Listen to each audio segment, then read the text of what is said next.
주님 감사합니다. 선하신 목자 귀한 주님, 우리를 먹이시고 인도하시는 하나님이라고 귀하게 찬송드린 시온 선거다의 찬송을 또 우리 믿음으로 함께 드리게 하시니 감사합니다.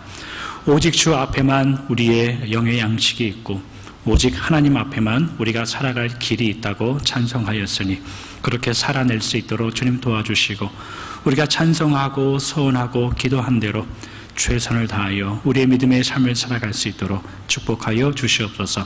이 시간에 귀한 말씀을 대합니다. 하나님 귀를 열어주시고 우리의 눈을 열어주셔서 듣기는 들어도 깨달지 못하고 보기는 보아도 보지 못하는 그런 유대인들의 부족함, 우리도 그 안에 있지 않게 하여 주시고 오직 아버지 하나님의 마음을 바로 깨달아 주 앞으로 달려가며 하나님의 은혜를 더욱 사모하는 우리가 될 수 있도록 축복하여 주시옵소서.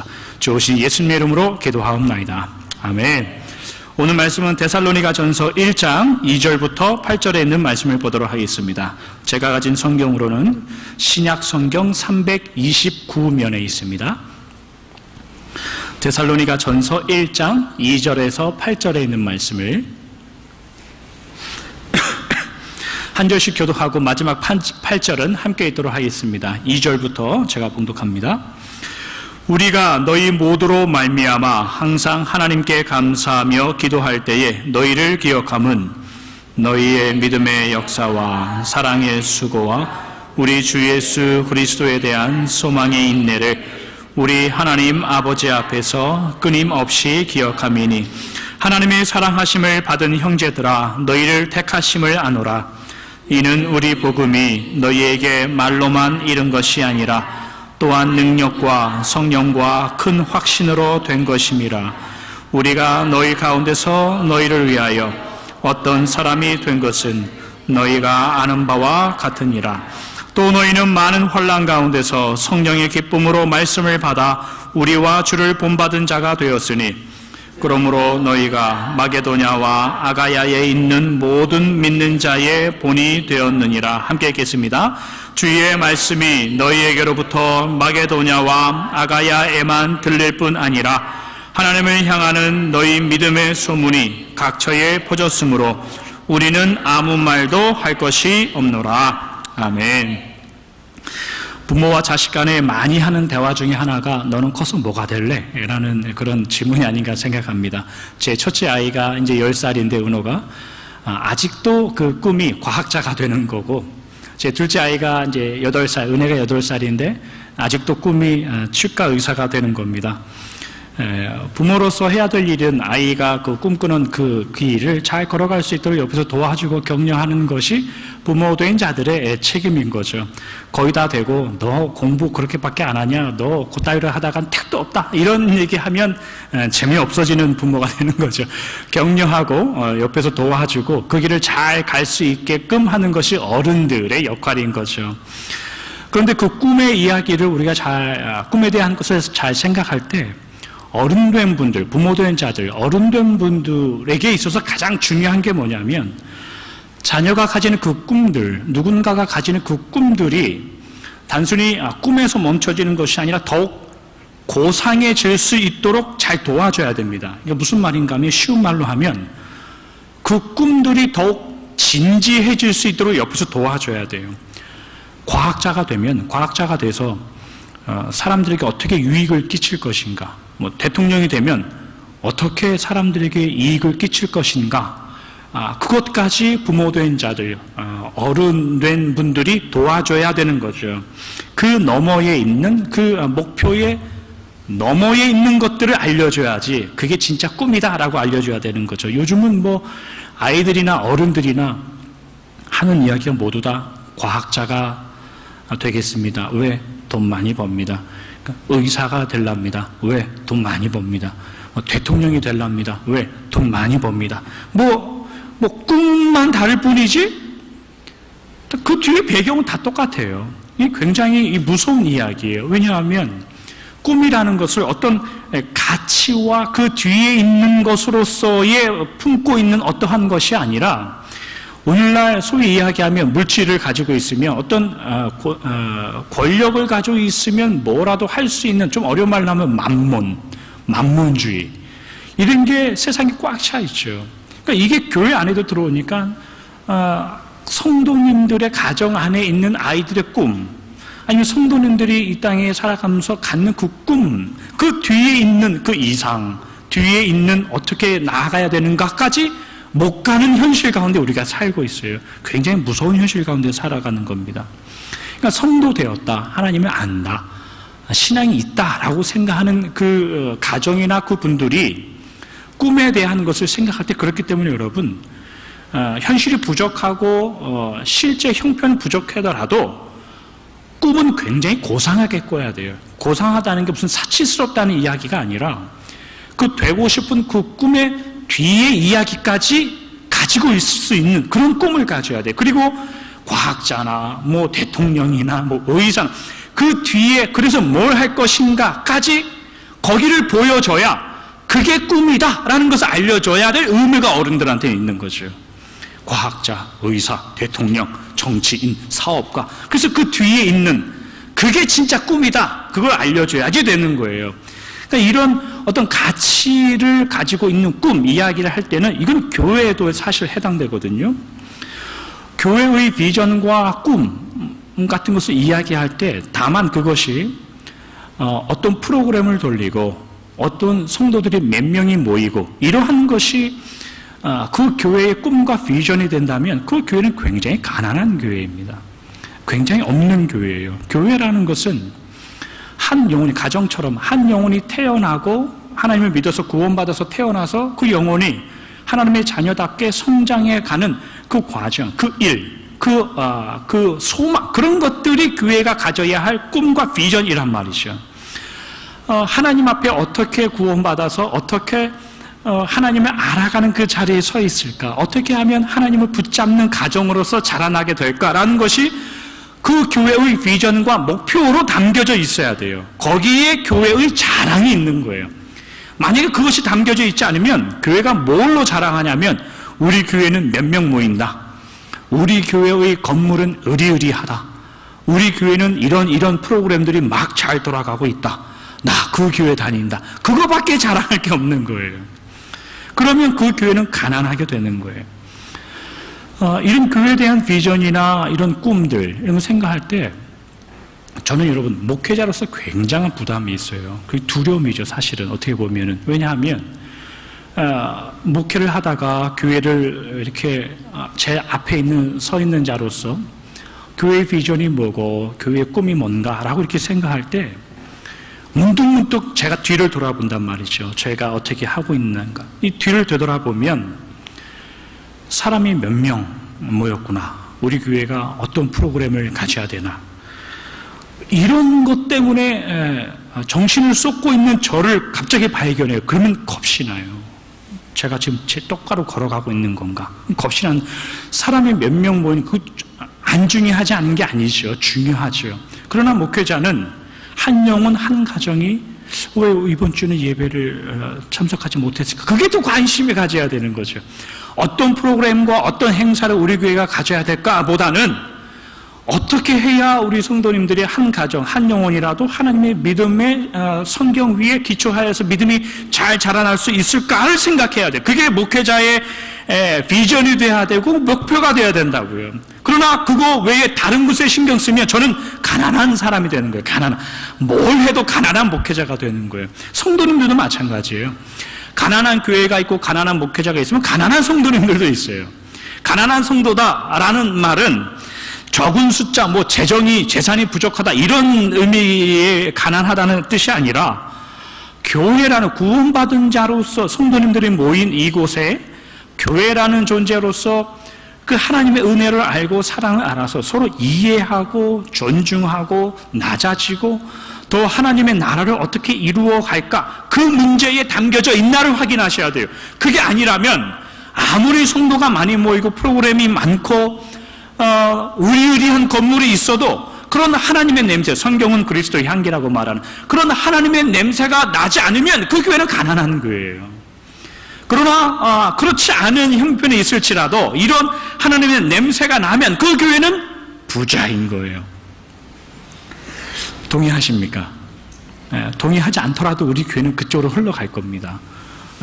그렇게 흘러가야 또 마땅한 거죠. 그러니까 여러분, 교회에 처음 와서 교회 건물이 어떻더라, 교회 프로그램이 어떻더라, 이 교회 와서 내 그 명성과 나의 인맥을 높일 수 있는가 없는가가 교회 와서 가장 처음에 눈에 들어오면 가난한 길을 가고 있는 거예요.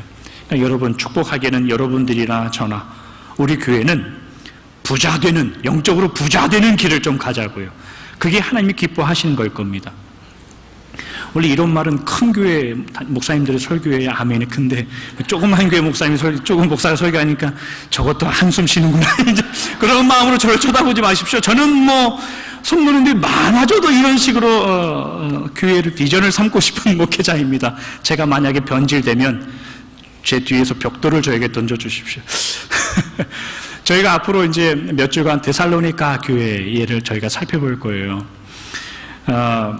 데살로니가 전서를 다 살펴보진 않고 데살로니가 교회를 살펴볼 거예요. 전사 성경이 아니라 교회. 그러니까 신약 성경에 많은 여러 교회가 등장하는데 왜 데살로니가 교회를 딱 지정했는가는 저희 열린교회하고 비교하니까 이런저런 흡사한 점이 많더라고요. 특별히 잘난 것도 없는 교회, 특별히 그러나 부족한 것도 없는 교회. 그런데 하나님이 굉장히 많이 칭찬하셨던 교회. 지난 몇 주간 이렇게 데살로니가 전서를 이렇게 묵상하면서 이 데살로니가 교회 이야기를 우리 성도님들, 우리 교회와 좀 나누면 좋겠다라는 그 하나님의 은혜가 있어서 앞으로 이제 몇 주 동안 데살로니가 전서를 살펴볼 건데, 데살로니가 전서는 구약 성경을 제외하고 신약 성경 중에서 가장 먼저 쓰여진 성경이에요. 그러니까 심지어 그 예수님에 대해서 기록한 사복음서가 기록되기도 전에 바울이 다른 교회에 서신을 보내기 전에 제일 먼저 쓰여진 성경이 데살로니가 전서예요. 사도행전 18장에 보면 사도 바울이 고린도 지방에서 고린도 교회를 한참 목회하고 있을 때 그때 데살로니가 교회에 보내는 편지를 써서 붙인 게 이제 데살로니가 전서인데, 오늘은 이 데살로니가 교회의 배경만 우리가 좀 살펴보고 다음 주부터 우리가 좀 더 깊게 살펴보죠.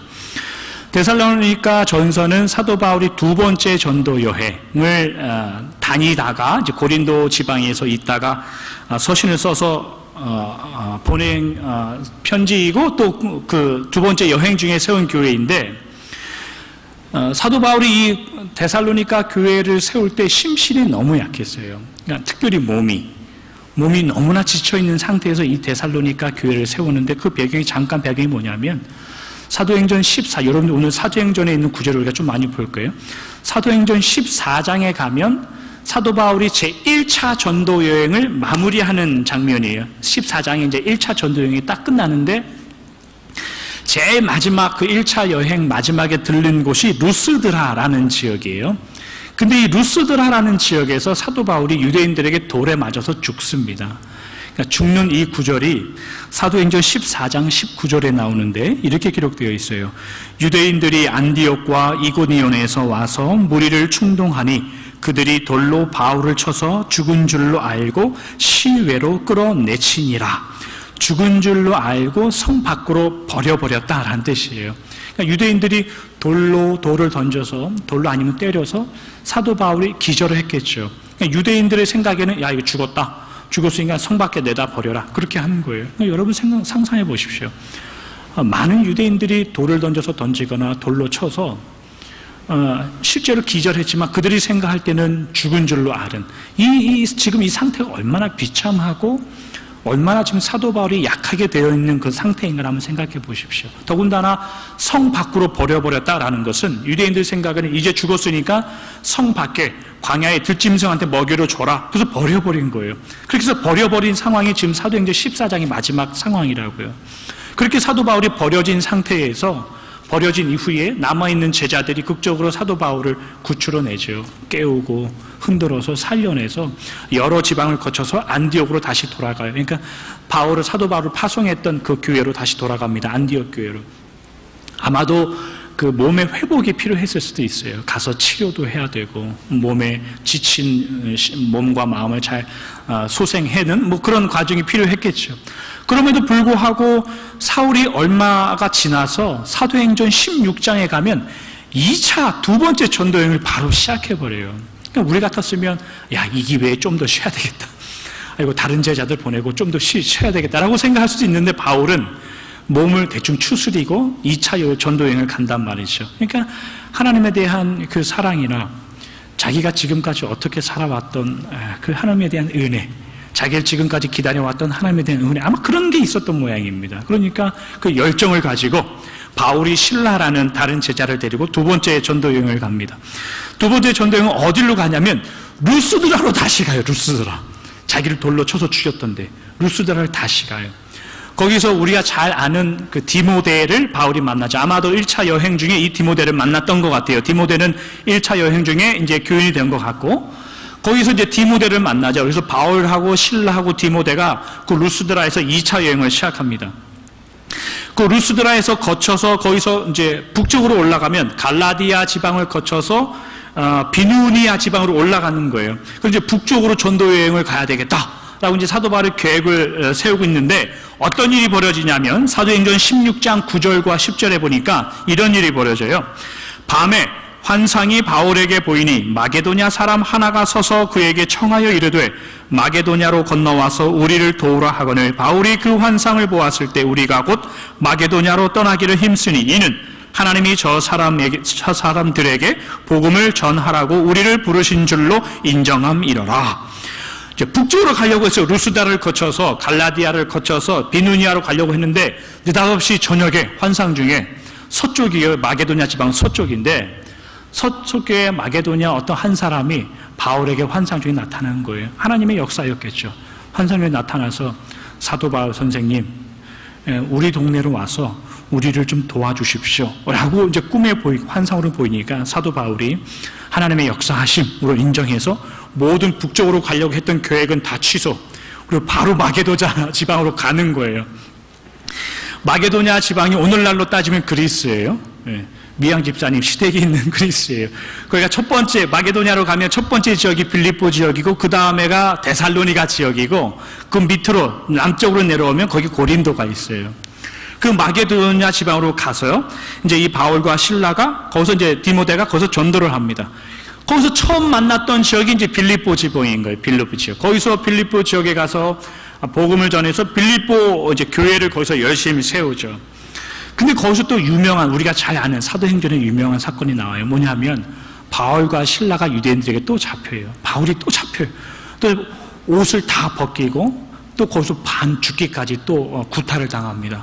그래서 옥에 가둬버리죠. 그래서 밤에 바울과 실라가 그 옥중에서 뭘 합니까? 찬송하고 기도하죠. 찬송하고 기도하니까 지진이 나서 옥문이 열리고, 또 유대인들은 이 바울과 실라가 로마 사람들, 로마 시민권을 가지고 있었기 때문에 함부로 죄를 정죄하지 않고 판결하지 않은 상태에서 옥에 갇혔기 때문에 굉장히 큰 문제거든요. 그것 때문에 바울과 실라를 살려주죠. 그래서 이제 빌립보 지역에서 나오는 일이 이제 빌립보 지방에 있었고, 그 이후에 바울과 실라와 디모데가 간 지방이 마게도냐의 두 번째 도시 데살로니가였어요. 그러니까 지금부터 이제 데살로니가의 이야기를 저희가 좀 하죠. 그게 사도행전 17장의 내용이에요. 사도행전 17장. 근데 사도 바울은 데살로니가 지방에 가서 복음을 오래 전하는 게 아니에요. 길게 무슨 고린도처럼 1년 반을 있거나 뭐 에베소나 안디옥처럼 2년이 있거나 3년이 있거나 이런 게 아니라 사도행전 17장 2절에 보니까 이런 구절이 있어요. 제가 읽어드릴게요. 바울이 자기의 관례대로 그들에게로 들어가서 새 안식일에 성경을 가지고 강론하며 라고 되어 있어요. 그러니까 새 안식일은 세 번의 안식일이에요. 뭐가 아니라 세 번, 3week이란 얘기예요. 세 번의 안식일. 유대인들에게 안식일은 금요일 저녁에 시작해서 토요일 저녁에 끝나거든요. 그러니까 일주일에 한 번 있는 거예요, 안식일은. 그러니까 세 번의 안식일이라 하면 만약에 바울과 일행이 안식일 바로 전날 목요일 날 거기에 도착했으면 최소는 15일. 만약에 안식일이 지난 다음 날, 뭐 주일이나 월요일 날 도착했으면 최장은 21일, 3주밖에 안 돼요. 그러니까 넉넉 잡게 해도 한 달. 바울이 거기서 데살로니가 지방에서 머물면서 복음을 전한 게 아무리 길게 잡아도 한 달밖에 되지 않아요. 그러니까 한 달 동안 복음을 전하는데 사람이 많아지는 거예요. 믿는 자들이 많아지니까 사도행전 17장 5절 같은 데 보면 야손, 영어로 하면 제이슨, 야손이란 사람의 집에서 아마 이 데살로니가 교회가 모여진 것 같아요.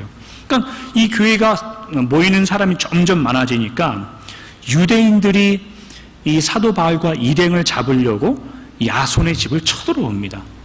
그러니까 쳐들어온다는 소식을 듣고 그 데살로니가 지방의 교회인분들이 그 사도 바울과 일행을 밤에 몰래 이렇게 빼놔서 어디로 보내냐면 그 데살로니가에서 60마일 남쪽에 있는 베레아 지방으로 보내요.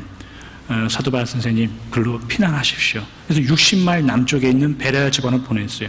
그러니까 이렇게 짧게는 15일, 많게는 25일, 21일, 그러니까 3주, 더 넉넉하게 한 달 정도밖에 되지 않은 거기서 머무르면서 복음을 전하고 생겨났던 교회가 데살로니가 교회예요.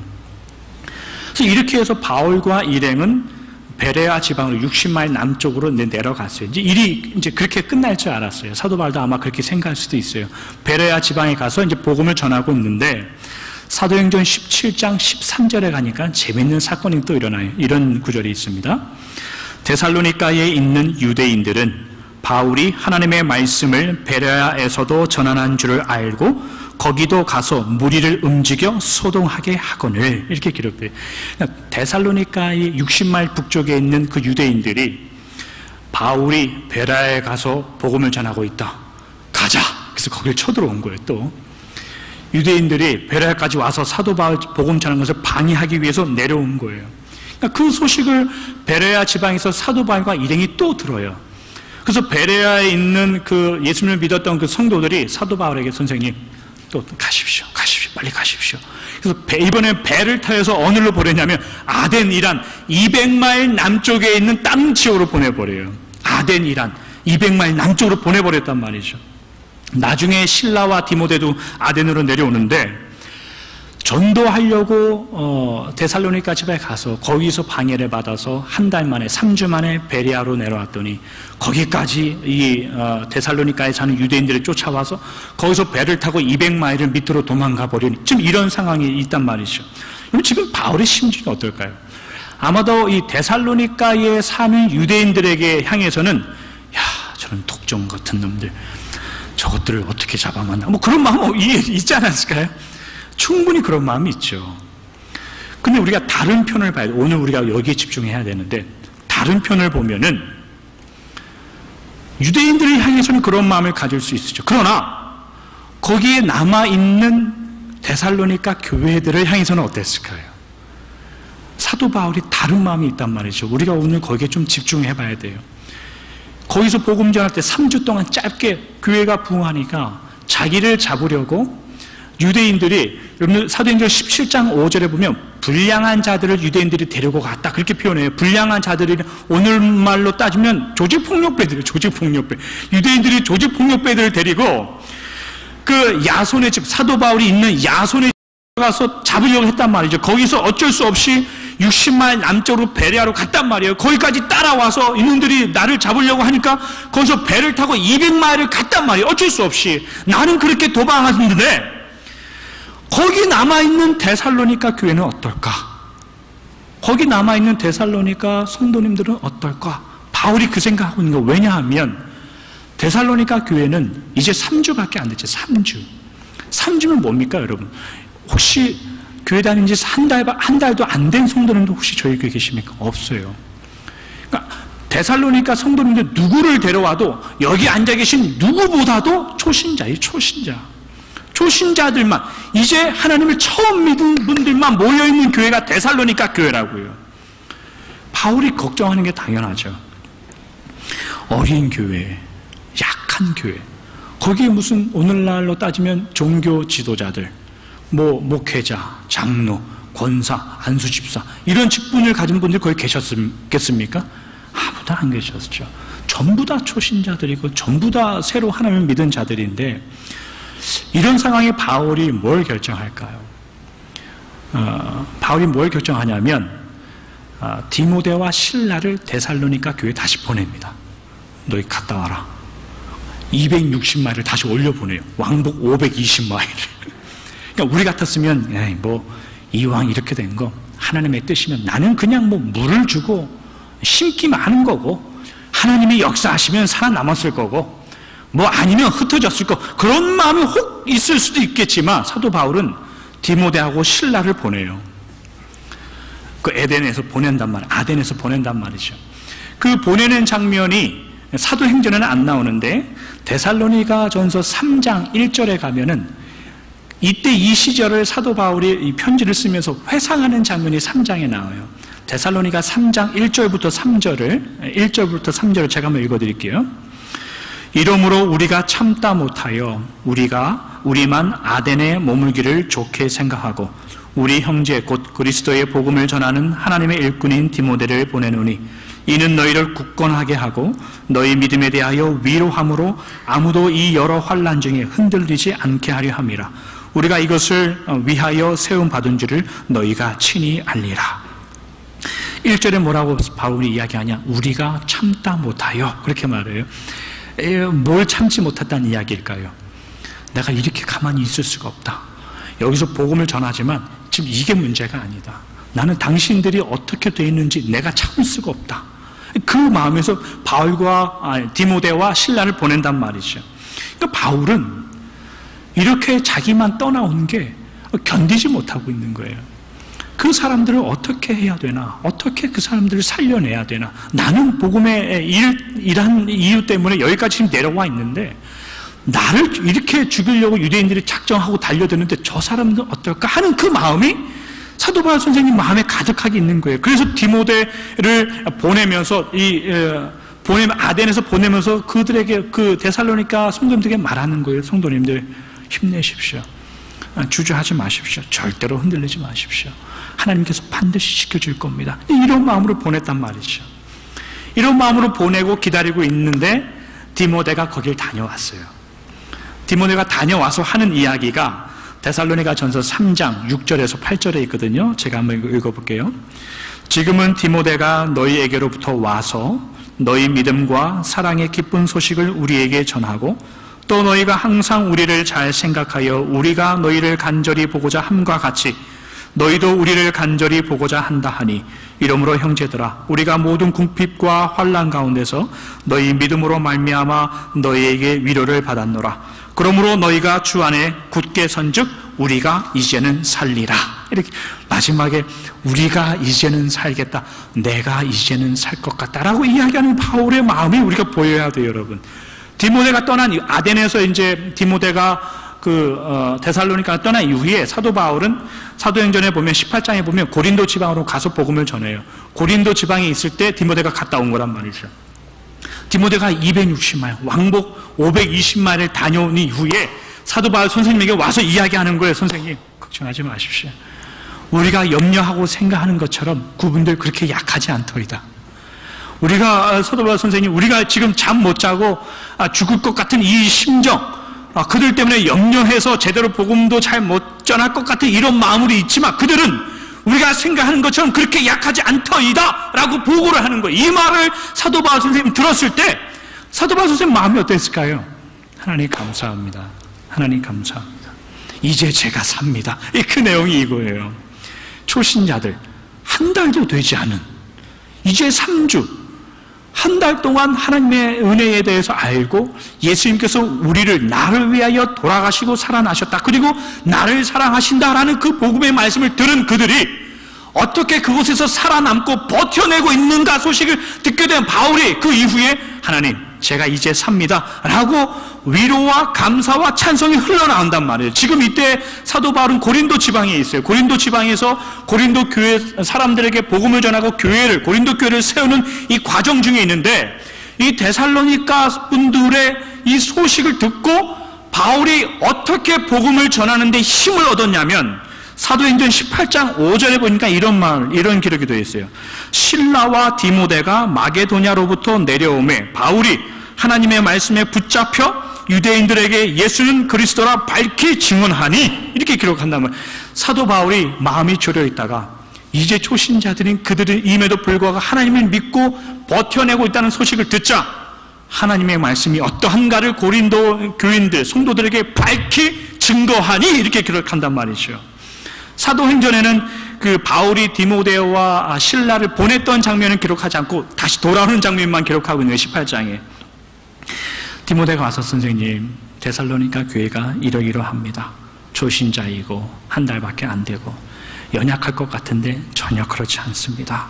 라고 이렇게 보고하니까 사도 바울이 5절에 보니까 하나님의 말씀에 붙잡혀 하나님의 말씀을 밝히 증언하더라. 그렇게 기록해요. 이제 한 달밖에 안 된 이 데살로니가 교회의 성도님들이 위대한 사도 바울의 사역 되게 만들고 있어요. 사도 바울 선생님의 복음 전하는 그것에 능력을 얻게 하고 있어요. 그게 데살로니가 교회와 데살로니가에 있는 성도들의 모습이었어요. 그래서 바울이 그 소식을 듣고 너무나 감사하고 기쁘고, 비록 자신은 260마일 밖에 이렇게 떨어진 곳에 복음의 사역 때문에 어쩔 수 없이 여기서 와 있지만 그럼에도 불구하고 버텨지고 견뎌지고 하나님을 떠나지 않는 그들의 영혼을 봤을 때 너무나 감사하죠. 그러니까 편지를 쓰는 거예요. 여러분들 너무나 감사합니다. 그게 데살로니가 전서란 말이죠. 오늘 보면 여러분 데살로니가 전서 1장 3절을 한번 보세요. 사도 바울이 뭐라고 기록하냐면 너희의 믿음의 역사와 사랑의 수고와 우리 주 예수 그리스도에 대한 소망의 인내를 기억한다 라고 이야기했어요. 믿음의 역사, 사랑의 수고, 예수님을 의지해서 하는 소망의 인내, 이게 결국은 고린도전서 13장에 있는 믿음과 소망, 사랑의 그 신앙에 대한 근본을 사도 바울이 이야기하는 건데, 거기 뒤에 뭘 붙이냐면 역사, 수고, 인내를 붙였단 말이죠. 사도 바울이 여러분 지금 이것이 인사치레로 그냥 하는 말일까요? 여러분들 수고하셨습니다. 여러분들 믿음 훌륭합니다. 그 인사치레로 건네는 말이 아니라고요. 사도 바울이 내가 이제 살겠다라고 감사히 기뻐하여 보내는 그 서신이란 말이죠. 그럼 저는 지난 한 주간, 지금 몇 주간 이제 데살로니가 교회에 대해서 혼자 계속 묵상하고 있는데, 한쪽 편에 굉장히 답답해요. 저는 데살로니가 교회를 묵상, 부정적인 의미에서 아니라 긍정적인 의미에서. 왜 답답하냐면 이제 막 한 달 된 교회란 말이에요. 말씀과 하나님, 예수님, 은혜가 뭐고 신앙이 뭔가 이제 한 달 만에 배웠단 말이에요. 한 달 동안 신앙을 잘한 이분들이 사도 바울도 어쩔 수 없이 복음의 일 때문에 지금 이만큼 떨어져 있는데, 그 유대인들의 고난이 그대로 데살로니가 교회로 들어온단 말이에요. 그 정황들, 그 견디기 힘든 삶의 역경들, 믿음으로 시험받고 믿음으로 지금 감당해야 될 이 순간들을 막아내고 견뎌내고 버텨내고 있단 말이에요. 이 데살로니가 성도님들의 마음이 보이지가 않아요. 아무리 묵상해도 성경을. 제가 원래는 그 예수님 다음에 뵙고 싶은 분이 사도 바울 선생님이었거든요, 천국 가면. 근데 데살로니가 전서를 묵상하면 할수록 예수님 다음에 만나고 싶은 사람이 데살로니가 교인들이다. 가서 좀 물어봐야 되겠다. 도대체 무슨 생각이었는지. 오늘 사는 우리들, 저의 믿음이나 우리 열린교회 성도님들, 여러분들의 믿음이나 비교하니까, 제가 성경을 연구하다 공부하다가 성경을 확 덮어버린 적이 처음이에요. 제 인생에 처음. 너무 답답해요. 너무 답답해. 제가 도대체 이분들은 도대체 무슨 생각으로 신앙생활하는, 이게 무모함은 아닐 거란 말이죠. 저것들 우리한테 덤비네? 우리도 한번 버텨보자. 저것들 그냥 우리도 힘 있는 거 보여주자. 이러한 마음으로 데살로니가 성도님들이 유대인들을 향해서 버텨내고 있는 마음은 아닐 거란 말이에요. 그러면 도대체 한 달밖에, 이제 초신자들, 새신자들인 이분이 어떻게 그 유대인들의 공격해오는 그 곤란함과 핍박과 이 정황들 속에 어떻게 견뎌내고 있나. 그것 때문에 제가 부끄러워가지고 성경을 확 덮어버렸어요. 지난 주간에는 더 연구하면 할수록 부끄러워서, 더 묵상하면 할수록 제 자신이 초라해서, 우리 교회가 초라해서, 데살로니가 교회와 성도님들 더 묵상하면 할수록, 더 꺼내면 꺼낼수록 이거 비참해지니까 더 공부할수록 그냥 덮어버렸어요. 여러분도 어떻습니까? 이 데살로니가 교회 이 배경을 우리가 계속 알아보고 있는 이번 주 오늘 말씀을 생각할 때 여러분 어떻습니까? 데살로니가 이 교회, 그들은 성도가 사는 길이 뭔지를 알았어요. 그 짧은 한 달 동안에. 물론 사도 바울이나 훌륭한 모세나 다윗 이런 정도의 신앙의 수준은 아닐 겁니다. 그러나 적어도 사도 바울 선생님이 복음이라는 게 우리 알려주시고, 그게 그게 도대체 뭐길래 저 사람이 이렇게 도망가고 그럼에도 불구하고 포기하지 않는가의 모습을 보면서 그들도 하나님을 배운단 말이죠. 은혜를 배우고 신앙 배우고 믿음을 배운단 말이죠. 그것 때문에 벗어나지 않아요. 그 길 위에서 도망가지 않아요. 그 길 위에서 다른 것을 구하지 않는다고. 여러분, 교회가 가는 길이 뭘까요? 성도된 자들이 가는 길이 뭘까요? 여러분들이 교회를 다니면서 믿음이라는 것을 조건으로 해서 가지는 그 꿈들이 뭡니까? 인생 역전입니까? 만약 그게 교회와 성도가 가지는 믿음을 조건으로 하여 가지는 꿈이라면 그때 그 당시에 데살로니가 교회는 그때 그냥 흩어졌을 거예요. 사도 바울에게 배운 하나님에 대한 믿음과 신앙이라는 것이 오늘날 우리가 믿음이라는 것을 가지고 기도하는 제목도 한번 보십시오. 왜 한탄하는가 보세요. 우리가 주 앞에 기도하면서 왜 한탄하는가를 보시라고. 왜 한탄합니까? 내가 요구하는 것들이 이루어지지 않아서 한탄하잖아요. 그러한 것들을 사도 바울이 데살로니가 성도에게 가르쳤다면 그들은 금방 흩어졌을 거예요. 사라져버렸을 겁니다. 그렇게 버텨내고 감당하지 못했을 거예요. 여러분, 믿음과 신앙이라 교회라는 우리는 무엇을 꿈꿔야 될까요? 성도라는 우리는 뭘 꿈꾸고 살아야 될까요, 여러분? 그것이 세상이 말하는 안락함이나 성공, 세상이 말하는 편안함, 이런 것이 되어서는 안 됩니다. 적어도 데살로니가 교회는 그렇지 않았습니다. 배운 말씀이 뭐고 신앙이 뭔지를 깨달아 예수님이 그 길을 걸어가셨고 사도 바울 선생님이 그 길을 걸어가고 있다면 우리도 그 길을 걸어가야 되지 않겠나. 오직 이거 하나 때문에 견디고 버텨내고 있는 겁니다.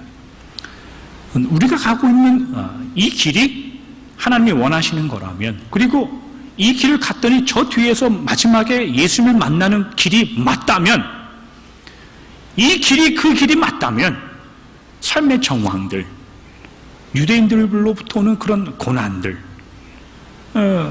그런 아픔들 그 견뎌냅시다. 그게 데살로니가 교인들, 성도들이 가지고 있었던 꿈이었고 비전이고 소망이었습니다. 그것이 우리도 그런 소망을 가지고 있어야 되지 않겠습니까? 사도 바울이 그 길을 걸어갔고 예수님이 그 길을 걸어갔다면 우리도 그 길을 걸어갑시다. 이것이 데살로니가 교회의 길이었다면, 그럼 우리 여러분 데살로니가 교회보다 우리 더 교회 많이 다녔잖아요. 우리 성도님들이. 적어도 저는 근 40년 다녔습니다. 그럼 데살로니가 성도를 비교하면 비교가 안 되죠. 여기 앉아있는 누구라도 데살로니가 성도님과 비교하면 비교 안 될 정도로 교회 오래 다녔어요. 그러면 우리는 어떠한 길을 갖고 있을까요? 여러분들은 어떠한 길을 갖고 계십니까? 그것이 감격과 이 길이 예수님이 가신 길이고 이것이 믿음의 선조들이 갔던 길이라면 우리도 마땅히 걸어가죠. 무엇이 볼 게 있겠습니까? 라고 고백해내시는 그런 삶을 살고 계십니까? 여러분, 그러한 길을 살아내시길 축복합니다. 데살로니가 교회가 그 길을 걸어옵니다. 그래서 그들을 사도 바울 선생님이 보자 죽을 것 같았던 내가 여러분들 때문에 삽니다. 이제는 살 수 있습니다. 라는 고백이 또 성경 안에 또 들어있는 겁니다. 저와 여러분, 우리 열린교회 모든 성도님들, 오늘 본문을 통해서 예수님이 물을 수도 있어요. 너희들은 어느 길을 가고 있느냐? 너희들은 믿음과 신앙이라는 것을 가지고 무슨 꿈을 꾸고 살고 있느냐? 교회에 다니면서 성도로서, 교인으로서, 하나님을 아는 자로서, 교회에 다니는 자로서 도대체 뭔 꿈을 살고 어느 길 위에 서 있느냐라고 우리에게 물을 수도 있어요. 그러면 비록 부족하고 연약하고 실수하더라도 하나님, 그래도 제가 그 길 위에 서 있습니다. 그 길 위에 걸어갑니다. 라고 말은 할 수 있어야죠. 머리 쭈삣쭈삣거리고 등 굴고 이렇게 얼굴 굴고 있으면 그 하나님 무슨 낯짝으로 우리가 하나님을 봅니까? 여러분, 데살로니가의 오늘 말씀을 통하여 여러분들에게 어떤 도전이 있기를 바랍니다. 그것은 비단 교회의 신앙생활 오래 하고 짧게 하고 이런 거는 부차적인 문제입니다. 내가 은혜를 받았던, 내가 알았던 그 하나님을 내가 어떻게 따라가고 어떻게 의지하고 신실하게 믿을 것인가의 문제입니다. 여러분, 그 길을 살아내시길 주님의 이름으로 축원합니다. 말씀을 정리하도록 하죠. 데살로니가 성도님들이 살아가셨던 그 길, 우리가 살아가는 그 길입니다. 그분들이 발견했던 그 신앙과 예수님, 우리가 발견한 신앙과 예수님이죠. 그렇다면 데살로니가 성도님들이 살아왔던 그 길과 그 믿음의 삶을 하나님도 우리에게 기대하고 있을 겁니다. 우리에게 바라시고 계실 겁니다. 신앙생활하면서 우리가 가지는 꿈이 다만 믿음이라는 것 때문에 하나님 내 인생을 좀 윤택하게 해주십시오. 데살로니가 교회는 그렇게 요구하지 않았습니다. 버텨내게 해주시고 이 길을 걷게 해주시고 이 믿음의 길로만 서 있게 해주십시오 라는 기도의 마음이 그들 안에 가득하고 있었을 겁니다. 우리도 그러한 기도 제목이 가득하면 좋겠습니다. 믿음을 가진 분들은 누구를 원망하지 않습니다. 데살로니가 교인들이 이거 괜히 교회 발들여 나가지고 이거 유대인들과 정만 됐다 이런 한숨이 그 안에 있지 않았습니다. 유대인들이 쳐들어왔을 때 아이고 제가 거기 한번 가봤는데요, 아이고 다닐 건 못 돼요, 저 거기 교인 아니에요, 저한 우리 집에 찾아오지 마세요, 이랬던 교회가 이런 성도님도 있었을까요? 저는 잘 모르겠습니다. 성경이 말하지 않아서. 우리는 어떨까요, 여러분? 그런 길로 걸어내고 계십니까? 사도 바울을 원망하거나 같은 교회의 다른 성도를 원망하나 그런 것이 그 안에 있지 않았습니다. 여러분, 그 길을 가는 분들은 다른 분들을 원망하지 않는 분들입니다. 함께 그 길을 가는 거고 믿음의 조상들이 걸어갔던 그 길, 예수님께서 걸어가셨던 그 길, 우리도 함께 걷고 우리 옆에 있는 교우와 성도와 함께 걷는 겁니다. 그 함께 걷는 그 길 위에 있다면 아무리 어려워도 내가 그 길을 걷겠습니다. 그것이 오늘 보면 6절과 7절에 있는 말씀이에요. 여러분들이 우리를 본받았습니다. 그리고 여러분들은 그 주변에 마게도냐와 아가야에 있는 모든 사람에게 본이 되고 있습니다. 감사합니다. 그 길을 사도 바울이 편지를 보내죠. 그 본이 되는 믿음의 삶, 그것이 여러분들의 믿음의 삶이 되시길 주님의 이름으로 축원합니다. 내 손을 주께 높이 듭니다. 이 찬송 함께 하고 우리가 또 주 앞에 우리의 마음을 드리는